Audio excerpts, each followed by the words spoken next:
Welcome to the Win, Make, Give podcast. It's Chad Himes here and Bob Stewart there.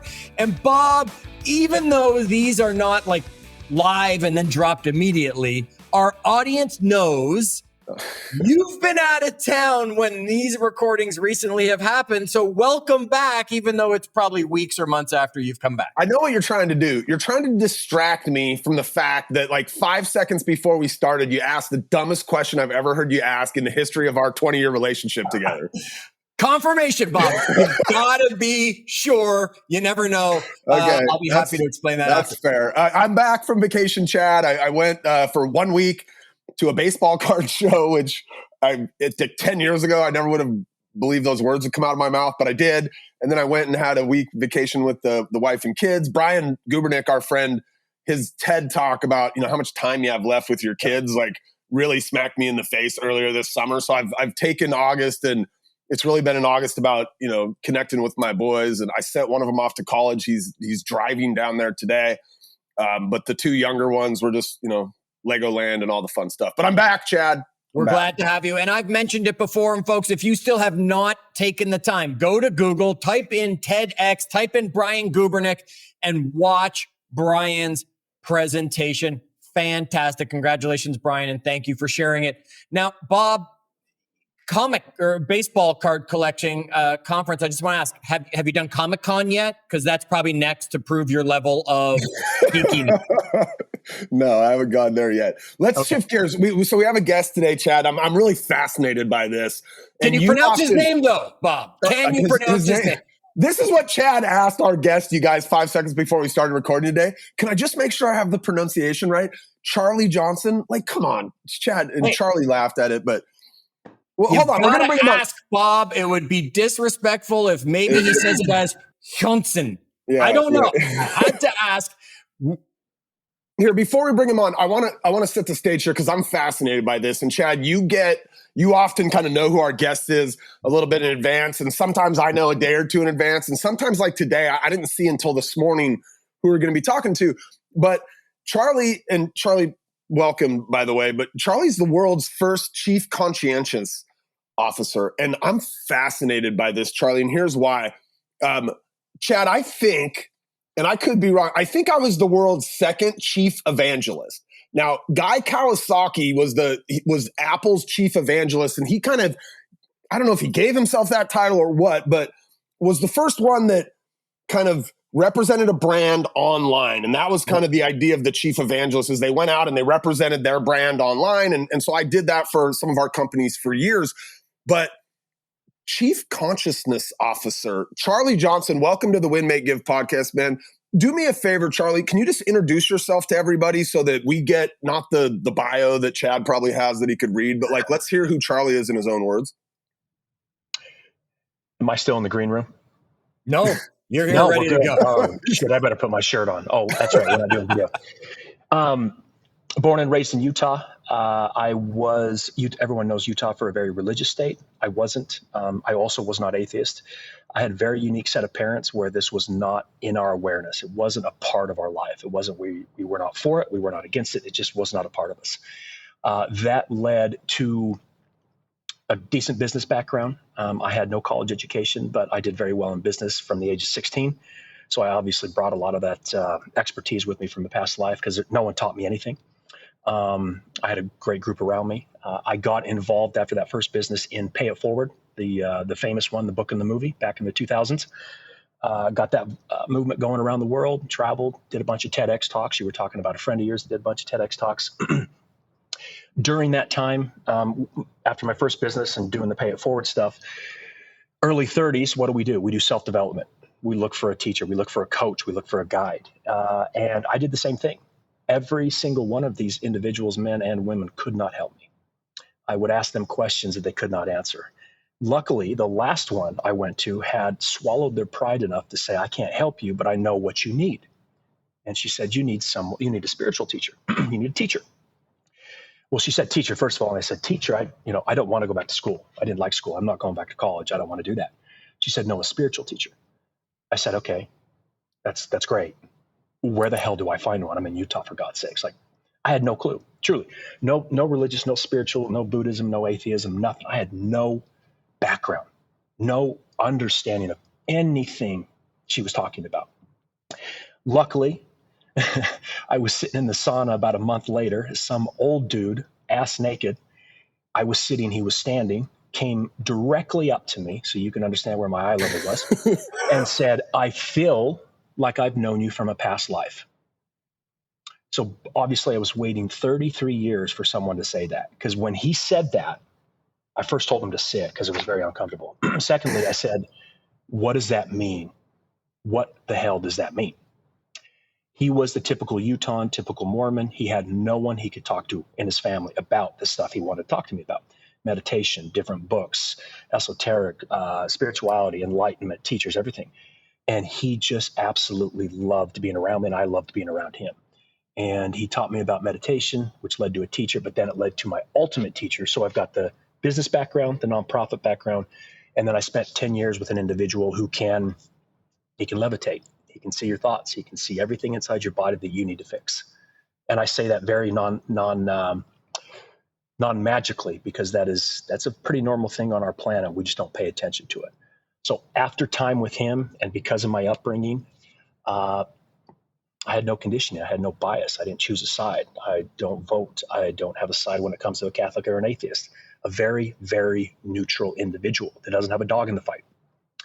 Over some time, helped some people along their path, but then the CCO came about earlier this year, and it has taken off like wildfire, because this world needs a chief consciousness officer more than anything right now, because we are so divided. Okay, hang on, Bob. Hang on. Okay. Bob, you were on vacation, so you need some time to ramp back up as it is. That's fair. Clearly, I need this one, right, Bob? Usually we joke that we bring these for us, and specifically more, I'm attempting to help you when I bring these guests. Last week, I talked with a former Buddhist monk, right? So clearly I was booking spiritual consciousness speakers to join us for a while. So there's some message. But not by plan, right, Chad? Like No, this just happened to fall. People were coming to me and saying, hey, we'd like to be on the podcast, or hey, we have someone we think would be a match. And it just happened to be that back-to-back weeks I have spiritual speakers out here. I clearly needed a message. Yet I want to go back before we go forward, Charlie. Uh-huh. You mentioned in there, pay it forward. Okay. And I don't think there's any, somebody doesn't know what it is. Yet I think most people know the term, even if they don't know the movie and what it's all based on and all that. But I thought I actually heard you say, like, you were the guy that really helped Pay It Forward become the thing it became. Did I hear that correctly? So the book came out in late 1990s. The movie was created in 2000, 2001. She created a foundation because of the success of all of those, but she, admittedly so, when I met her, is an author. So the foundation just stayed kind of stagnant. Had a couple board members, but no one was leading it. I created the actual bracelet, the Pay It Forward bracelet, kind of like the Lance Armstrong bracelet. Yep. But instead of wearing the bracelet as a reminder, as a support of something, it was actually created to wear as you did something for someone. You'd actually remove it and hand it to the person, because I wanted to bring that human connection. So you would pass the bracelet on, and the bracelet moved out to 140 countries. So after I left my business, I called her and said, I'm taking over. She's like, sure. She's like, okay. I said, I want to change the board. I want to get someone from each continent. I want to travel the world. I want to do TEDx talks. I want to get this into schools. I want to get your book in there. I want to get all of it. Then you saw, I'm sure you guys, wherever you guys are living, you've got a local news station that does a Pay It Forward segment. There's a Pay It Forward day. There's Pay It Forward everywhere. Early in the mid 2014 through 2018, that's all anyone was talking about. We got tens and tens and tens of millions of people involved with the book, the movie, the bracelets, the countries, the TEDx talks, the schools, the universities, the Pay It Forward segments. So I just, I grabbed it from her. And she is such an incredible human being. She said, do what you want. And we just kind of blew it up. And then one day I woke up and said, I don't want to do this anymore. And I just passed it off back to him.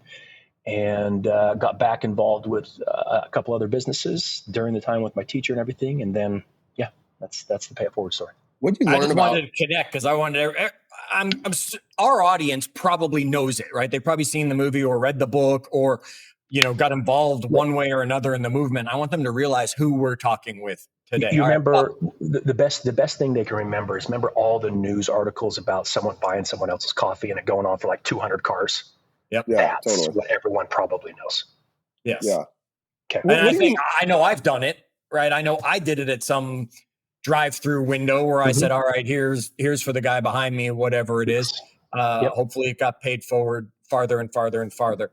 Okay, Sure did. Bob, I've got a dozen questions, but you had one. Charlie, what did you learn about human behavior like through that Pay It Forward movement?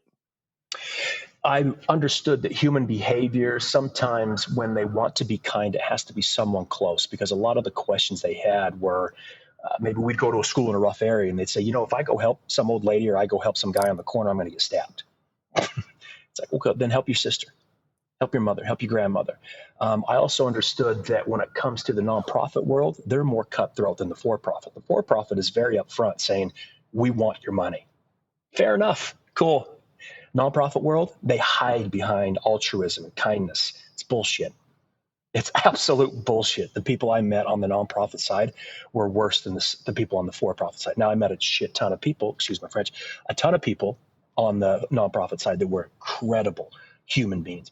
But in regards to spirituality too, I went through a lot of that stuff because of the teacher, and the people I would meet at these events were the most unspiritual human beings I've ever met. And in regards to your comment earlier, the CCO, I know we're jumping around, but I want to say one thing so I don't forget. This is not spiritual. Consciousness is not spiritual. Consciousness is everything physical and non-physical, and we're starting to understand, which is good. It is fundamental to our reality. So keep going down that line. Explain to us what a chief consciousness officer is and what consciousness just is on its own. Did you guys saw? No, probably not. There's an image on my LinkedIn and all of my online stuff. Is it the fishbowl? Yeah. When the old fish says, hey, boys, how's the water? And the two fish look at each other and say, what's water? That's consciousness. The mind-blowing thing to me is there's still a considerable amount of very intelligent PhD level individuals that think the brain creates consciousness. That's like getting into your car, listening to the radio and saying the band's inside the radio. It's completely asinine. And I used to say that, people pleasing and calm it down, but it's absolute asinine. It is fundamental to our reality. It's everything physical and non-physical. Knowledge is structured in consciousness. Every single thing you've ever learned, read, thought about, theorized about, heard from a professor, heard from your parents, heard from your brother, heard from your friends, heard from anyone that's ever taught you anything came from the same source. The consciousness is not just for those few people on the spiritual path or for the people in India meditating in the Himalayas. It is involved in every single thing we do. Your body, your mind, your thoughts, your physicality, everything. We have to bring that to the understanding of 8 billion people, because until then, we get the world we get, and it's incredibly divided and conflicted. How do we, where do I start? I'm the fish that's I don't even realize I'm swimming in the water. Well, right there, just that question. So for the last 20 or 30 years, spiritualism has been huge. We've never had more wellness programs. We've never had more gurus. We've never had more people doing yoga and Tai Chi. We've never had more businesses bullshit and trying to get their company and their employees to care about wellness programs. How does it look like it worked? We have never had worse burnout rates, never had lower retention rates, never had more disengagements, more stress, more conflict on this planet. It's because we're fundamentally not understanding that we're dealing with the leaves of the tree. We spiritualized everything at the level of the mind. The level of the mind is only the middleman. Where did everything come from? It came from consciousness. So when you ask the question, where do we start? Just with that question. Because the fish don't know they're swimming in water until someone says, how's the water? That's how we start. It's no 5-step program, 10-step program, no new expert, no PhD level, no scientific study, because all 3 of those got us here.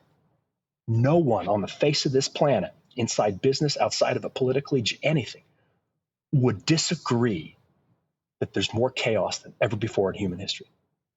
So those intelligent people who are Republican or Democrat, they're Catholic and atheist, and they don't like the other side, and they always point the finger at the other side, would never admit that they had anything to do with this issue. Who's running the world then? The idiots? No, the intelligent people. They're running it. Their college education, their PhD level understanding, the way they view the world is at the level of the mind, and it's a very low level of clarity, because if it weren't, we would be doing a lot better. Consciousness has levels of clarity on it. Just like us three right now, I know this podcast is only audio, but the level of clarity on this planet is like us three looking at each other and having grease on the camera. All three of us would have to guess what's on the other side. That's all we're doing at the level of 180 IQ, Harvard grad, everything. Because again, they built the system. They built the constructs, the education, the universities, the companies, the politics. All of that intelligence without clarity is why we have the world we have. The chief consciousness officer comes into businesses, to universities, to politics, to organizations, to nonprofits, and brings the full picture. No bias, no conditioning. It's not Republican or Democrat. It's not Catholic or atheist. They understand that every single side that's been chosen on this planet that's created all of the division is coming from the same source. So how in God's name can I choose a side? How can I choose a religion? How can I choose a political side? How can I choose something that I know ignorantly is the same as the other side that I think is ruining the world? The chief consciousness officer brings about clarity to 8 billion people on this planet, and it's never been more needed. Okay. How do I phrase this question in a correct yet respectful way at the same time? How is it possible to have no bias, therefore choosing a side, because I have been conditioned, programmed, trained by those teachers, those instructors, my parents, the news, everybody, right? How is it possible that I can be unbiased, even though I believe I'm pretty fair about things? How do I not choose sides so I can have a clearer picture working towards that clarity in the consciousness? By having this conversation. I'm also not ignorantly believing that because this conversation happens and because the CCO gets into organizations very soon, that the sides will still not be chosen. Besides, this position is not to change a Catholic into an atheist or Republican into a Democrat. It's to bring to awareness that they, since the beginning of humanity, has always believed that their side is right and the other side's wrong. I just spoke with a guy yesterday who has very loosely held spiritual religious understanding. And he truly thought that what I was discussing was the same thing as him. I said, you realize that your ism, your 5 steps, your morals, I listen to everyone from every level of every religion, every political, everyone, just like you're asking this question right now. Everyone believes they're good, which they are. Everyone tells me they want to make the world better for their kids and the next generation, which they do. I know you care. I know you love the planet. I know you want your kids to be better off than you are. Every single side, every belief, every ideal says the same thing to me. I know you're not lying to me. I know you're not lying to me. But every time we choose a side, we are a part of the division created on this planet that's creating the world we don't want to see. There is absolutely no way around that. But to your question, just like the fish in water, now they know there's water, just like the 4-minute mile. No one can run it. Someone ran it. Everyone runs it. It's just about bringing this position simply brings about awareness, asks different questions, but also gives you answers you've never heard. Because I'm not giving you an answer at the same level of the mind that you asked.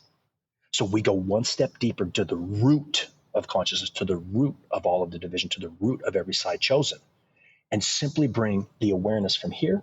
I know your listeners can't see this, but we're just expanding awareness, saying, everything we've done since this point has been the same thing with the same level of mind, the same experts, the same ideas. Everyone's inside the burning building, putting gasoline on it, renovating the building, thinking that new rooms with less smoke are better. And someone else is saying, no, hey, guys, the building's on fire. Your numbers, your stats inside the business, your numbers and stats inside the religion, inside politics are continuing to get worse. And you're going to hire the same coaches and experts in the same positions going about it in the same way. Just because you got a PhD level education and a 180 IQ and you think you're right, does it look like you're doing the right stuff? Absolutely not. No one can disagree with that. No one can disagree. That's all this position's doing is bringing awareness to that. Be pissed off all you want, but there's going to be more people than not that will at least entertain that there is more. There's an expanded awareness that they could be wrong, that there could be a better way, that they could understand consciousness so it can expand. Because I can promise you, between these three people looking right here, if the camera was cleared and I knew you had a green shirt and you had a black hat and I could see your face directly, you're going to make different decisions. You're going to have a hard time screwing people over. You're going to have a hard time making decisions for the short term. I've seen it time and time and time again, no different than an 8-year-old who can't sleep without their stuffed animal. When they turn 9, 10, 11, they don't give a shit about that stuffed animal anymore. That's how consciousness and clarity works. What is this? So, I mean, a lot of our listeners run a business, they're an entrepreneur. Like, where does decision making at the brain level, like how does it shortchange me? Give me an example or two of like the real life decisions at this brain level, instead of getting a little bit deeper, asking smarter questions, making decisions from like a consciousness level. Where does it show up? And maybe you're like everywhere, but like, give me an example of where it shows up.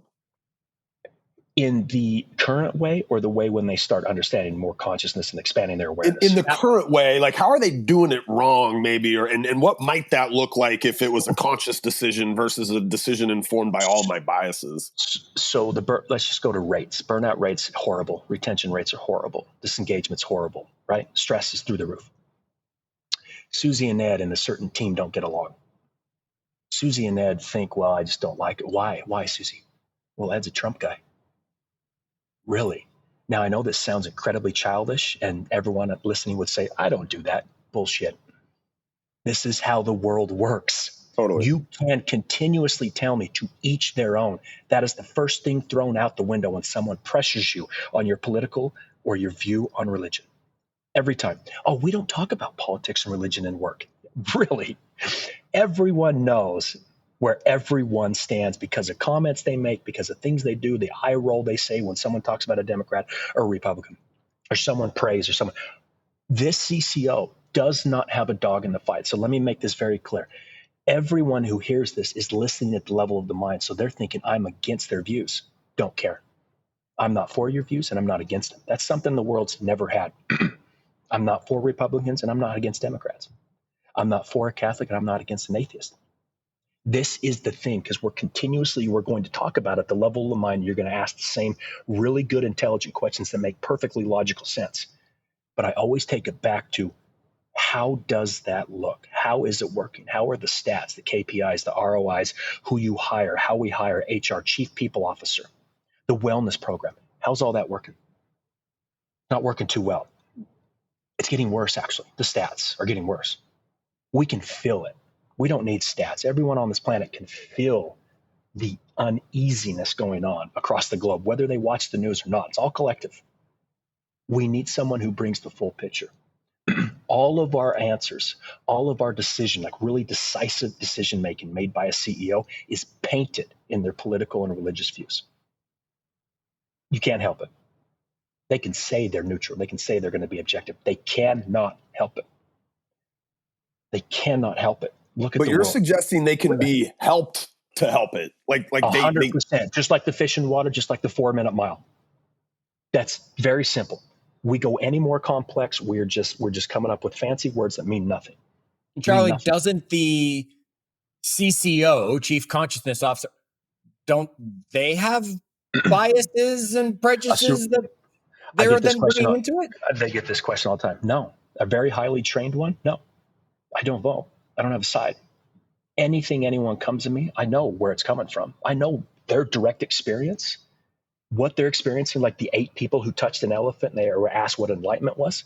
All 8 of those individuals were touching separate parts of the elephant. Every single one of them, to their truth, said, oh, it's a tail. Oh, it's a hoof. Oh, it's a trunk. Oh, it's an ear. Every one of them. That was truth. That's a relative truth. Same with the what's better, heads or tails of the coin. They're the same. Everyone it lands on. My question is, where did the coin come from? Just like the fish in water, just like the 4-minute mile, that question's never been asked. That question right there makes it so you two and your listeners can never unsee it, unhear it, or unknow it. And I know it sounds too simple to be true, and it's not going to work. I watch it time and time again. You too directly will not be able to unhear, unknow, or unsee this type of information. It will change how you go about the world. It will not change your political views or religious views, but you will see things differently. How do I got like 7,000 questions, obviously. I told you we would have an easy time getting to 40 Yeah, minutes. 120 different ways on all of this. Some of it's personal, and then some of it's obviously for the good of the podcast. So I'm going to ask 2 questions, and we'll hit one. Okay, so I'm hearing what you're saying. I have my beliefs, of course, yet that doesn't mean, and I'm not going to be able to just turn them off. Yet I want to become somebody who helps people, such as a chief consciousness officer would do. What is it I need to be able to accomplish to move in that direction? Let's start there. Yes, I've heard the question. Yet how do I get better and better and better at being do I have to spend 10 years training under the enlightened, the enlightened gardener, or no, because the one thing I've understood for the last 20 years, being around people who can do what I told you they can do, being around the most powerful people that people would kill for, they're all talking about the same shit. Those powers that they can accomplish, so what? The 10-step programs, the books, the way to go about things, the Buddhist monk you were talking about earlier, so what? People have different paths. Some people will go about it in a Buddhist way. Some will go about it in a Zen way. Some will go about it a Catholic way. Some will go about it an atheist way. You don't need 10 years. This conversation right now changes everything for you two and everyone listening. Because I can promise you the questions and the answers we're getting right now too have not been heard. And they will change your awareness. The way we've gone about raising consciousness, which I was fully on board with, is like saying the 11-year-old after 365 days turned 12. Did they need a teacher or any assistance in that? No. Consciousness on this planet currently is shifting like humanity's never experienced. So the best thing I've got going for me to your question is the door's being kicked open whether you want it to or not. I'm just helping shepherd the way from one side of the river to the next. That's it. I'm not this new age spiritual bullshit of saying I'm raising consciousness with crystals and everything else. I agree with that stuff. Anyone listening thinks I don't? I'm not insulting what you do. I've been around the meditation teachers. Many people on this planet see incredible things with psychedelics, with meditation, with crystals, with talking to the Akashic records. That's the difference with this position. They have the full picture. They're not insulting any of it. They're just simply saying it's not the full picture. You're touching the tail of the elephant saying it's the full elephant. It's not. It's not. You don't need 10 years. You just need conversations. You need someone on staff full time, literally sometimes in meetings and board meetings, saying nothing. Just being there, open space, saying, hey, Mr. CEO, why'd you make that decision? Do you see your bias there? Do you see your insecurities? Do you see why you said that to Susie? Okay, cool. See you later. Because every other coach and consultant, every other business way, every other box that we have forced ourselves into to say, this is it, Mr. Expert, Mr. Simon Sinek, Mr. Adam Grant, Mr. Kindness, Mr. Find Your Why, how in the loving hell does it look like it's working? Why is no one bringing that to the forefront? I'm only laughing because the two examples you you've picked. I'm only laughing because the 2 examples you picked are 2 examples I often say. Guys, why do you keep going back to this? Right? It's not the answer. That's what I'm saying. And we got 1 million. Okay, here's the issue. 1 million. I'm on my way, Bob. 1 million experts going off in 1 million directions. How in the hell is that helping anybody? Everyone thinks they know the way. The CCO is before all of the ways. The CCO is where all of the ways are birthed from. And all they're doing is bringing awareness saying, who's right? Who's wrong? Could you possibly be going in the wrong direction? Could you possibly be making that decision based off your fears and insecurities and where you were conditioned because of your parents, your bishop, who you voted for? Could that be part of the picture? I mean, we are. Go ahead. Charlie, I talk about this all the time with like my wife and education with our kids, and religion does this. We're constantly being hammered that there is a right and a wrong. Like from the time you're 1 year old, you're like, don't do that, don't say that. But it's like it's just constant. Yes. And I probably into my 40s. I'm 48 years old. It probably wasn't until I got to my 40s that I realized like there doesn't have to always be a right and wrong. And if that person thinks they're right, it's probably fine. How do we get away from that black and white, right and wrong? Like it's everywhere, especially religion and politics, right? Like I was brought up as a kid that like, if you did wrong, you got spanked, right? If you did wrong, you were going to hell. If you did wrong. So it's so deep in there. Bringing attention to it. And again, someone doesn't bring this up because if you're on a political podcast, if you're on a religious podcast, if I'm on a business podcast, I hear everyone from every side say the same thing. Like, no big deal. If I get that guy off the podcast and push him into a corner and tell me what he really thinks, he'd tell every other side they're wrong and they're full of shit. We have politely lied to each other for decades. So what we do is simply say, hey, do you realize that the morals of a Catholic make an atheist sick? Do you realize those commandments that you live by, Mr. Buddhist, are completely feel like they're going like they're the devil's workshop to a Catholic? Do you realize when a Catholic's being asked to meditate, they think it's the wrong thing? Has anyone ever brought attention to that? And the reason I can get away with that, the reason why I don't get in trouble, the reason why I can get away with murder with that, because I'm not choosing a side. I'm not trying to manipulate them into saying, oh, you should come over here. I'm simply saying. How do we know that? Right? I'm not doubting you, but how do I know if I don't back you into a corner, I'm going to find out you are a Democrat or a Republican or, that I'm going to get you off this podcast and the CCO is going to go away and you're going to be like, yeah, I believe all that, yet here's what I really believe. Does it sound like I'm being polite or people pleasing or nice right now with this aggression? Does it sound like no, exactly. You will not get a side at him. I can't. All of it's coming from the same place. I don't think I get that way with people, yet I have an opinion. I voted a certain way, right? I mean, we used to get into discussions, Bob and I, regularly when we were in our podcast studio around election time, the four of us, and there were two people who aren't Bob or I that usually were the heated ones in the conversations. Doesn't mean I didn't have an opinion, but I usually came at it by asking questions and saying it right because I wanted to bring awareness. Now, maybe I'm just half a step ahead of where I thought I was. No. And that's great. But that's nothing new. Right. That is part of the existing paradigm that's just getting blown apart right now because we have some people that are polite and say to each their own, and they really mean it. And then we've got a bunch of people who say to each their own, and then you get them in the corner and they're full of shit. And then you've got some aggressive individuals that are just hell-bent on making sure their side wins. But to the polite people, to the really nice ones, you back them into a corner and say, what do you believe? Like the 85-year-old lady up the street that wouldn't hurt a fly. She's Catholic. She believes that people who don't follow Jesus are going to hell. Plain and simple. That type of energy, that type of belief causes division on this planet. No, if I back you into a corner and put you up against the wall, you're going to just continue to say to me, I don't have a belief. You're going to continue to say, I don't know. Yes, that is the unique thing that's been built into me because truly, my parents, my teacher, everything.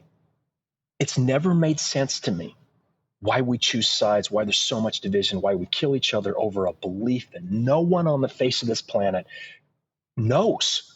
We don't have the capacity to know what God is. We don't have the capacity to know what side is right or wrong. We don't have our minds and our perception and our senses, when you really boil down to it and you get those intelligent people who say the same thing I'm saying, yet they still choose a side. We are seeing like a tenth of a trillionth of a light on this in this universe. We don't understand. That light breaks through soon. So let's take this from here, and I'm saying way up here, Okay. And let's bring this way down, Mhm. right? So I'm putting you in the room with one of our podcast listeners who's an entrepreneur, who's running an organization. They've had an opinion. They still do, right? How do they remove themselves from it? What actions can they take? How do they find don't have clarity to. That's why around the organization? they don't have to. That's why they hire a CCO. Remember 30 But years they're ago? not all going to, right? No. They're going to. They're going to when they start to understand this. Remember 30 years ago when technology took over and everyone knew we needed to be online and everyone knew we needed a website and everyone knew we were going to start selling.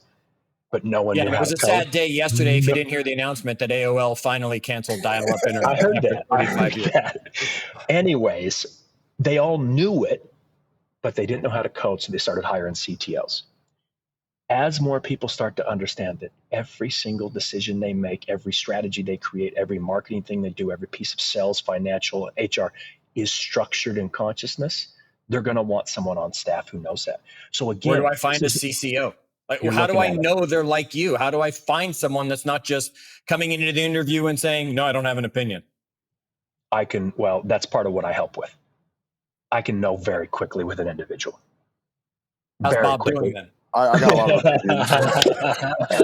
I was raised in a fundamentalist household. I paid attention every day at school. Like, I didn't want to get in trouble. Like, yeah, I got a lot of them. Well, just like those guys that are getting $100 million contracts because they're so good with AI and Meta, and those guys are hiring them. When people start to understand what this position will do, like the solopreneur you were just randomly bringing up and you put them off, and they got a small business, I'm going to give them the full picture. I'm going to give them an advantage they can't possibly get from anyone else. Okay. Well, How do they get a hold of Charley? How do they get a hold of Charley if they want that? And then Bob, take it from there. I'll give you my LinkedIn. I want them to come to LinkedIn because I want them to see all my posts, all of the videos. I want them to be skeptical. Here's the other thing. Wait, who are you on LinkedIn then? Give us your LinkedIn. Oh God. Can we put it in I got to go find your LinkedIn. Yeah, we can put it in the show notes. No. The bottom of the show notes. I got it. CJ Consciousness. That's the one. CJ Consciousness, folks, is where you're going to find Charley on LinkedIn. And I want them to be skeptical. I want them to ask questions because if they understood what I was talking about, it would be in the same vein as the dog shit that is happening right now that's ruining things. I want them to not understand what I'm talking about. I want them to understand that what they do resonate with, what they do feel is right, and what they do work on right now isn't working. If I came to you and everyone's like, oh my God, this makes perfect sense, I shouldn't be doing it because I'm just like every other expert and every other author out there that is just adding gasoline to the fire. All right, I guess I'm not going to write my next book, Bob. I don't want to add gasoline to the fire. This is not like being an early adapter, the bell curve book, good to great bullshit. This is not like getting on Twitter, being the first person and yelling into the void. This is whoever jumps on board early is going to have an advantage they can't fathom. Fathom. We could keep going because we could keep having this conversation, as you said, right? Chad, 40 minutes is going to be easy for us once we get going. Yet, Charley, we want to respect our audience's time and, of course, your time. Give me the 30-second thing you want everyone to walk away from this episode thinking about, remembering, whatever it is. Hire a chief consciousness officer, and if you're not going to do that, at least look into what consciousness is so you can understand how it impacts every single aspect of your life and your future. Folks, there's nothing else to say. Go make that happen. Share this episode with everybody because getting Charley's message out there could be a powerful one for what is ahead. So share this message. Make sure you subscribe so you don't miss messages like this when they show up. And until our next episode, as always, do good.